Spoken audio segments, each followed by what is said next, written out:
لە هەوڵێکی نەزۆکدا بە ئاقاری پەلکێشکردنی کۆمەڵی دادگەری کوردستان کە ئەو کات ناوی کۆمەڵی ئیسلامی بوو بۆ ڕوبەڕووبوونەوەیەکی چەکداری نابەرامبەر و ناپێویست شەوی 21 لەسەر 22 مانگیاداری ساڵی 2003 بنکە و بارەگاکانی کۆمەڵ لە دەڤەری هەورامان بەر هێرشی موشەکی ئەمریکای گەورە زلهێزی جیهان کەوتن.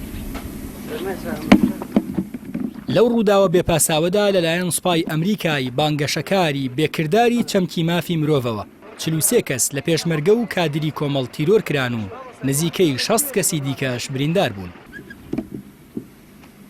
ئێستا کە 23 ساڵ بەسەرەو بۆ نەخەمناکەدا تێدەپەڕێ کە بووە هۆی خستنەوەی پرسە لەدەیان ماڵی گەلی کورد لە باشووری کوردستان، ئەو دۆسیەیەش وەک سەدان و هەزاران دۆسیەی دیکەی تاوانکاری و مرۆڤکوژی ئەمریکا کە لە سەرەتای دروستبوونیەوە تۆماری کردووە لە لێپێچینەوە و سزادان دەربازی بوو خرایە نێ و مێژووی خوێناویە وڵاتەوە.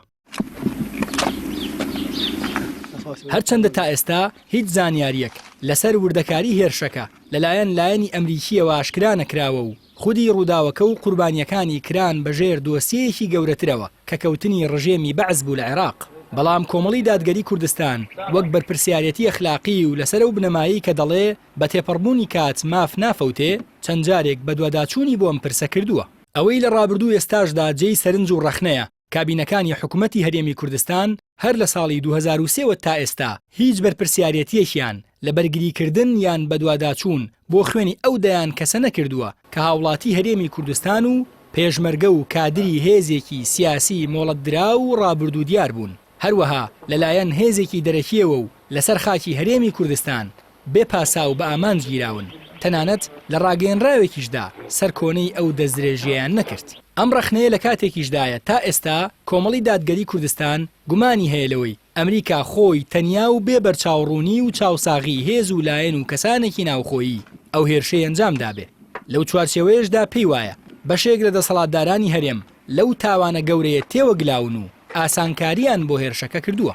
بەڵام ئەوەی لەو کاتەدا بۆ کۆمەڵ گرنگ بوو خۆی لە شەڕێکی چەکداری و براکوژی بپارێزێ کە بە ناپێویستی ەزانی و دوور بوو لە تێڕوانین و دنیابینی خۆی.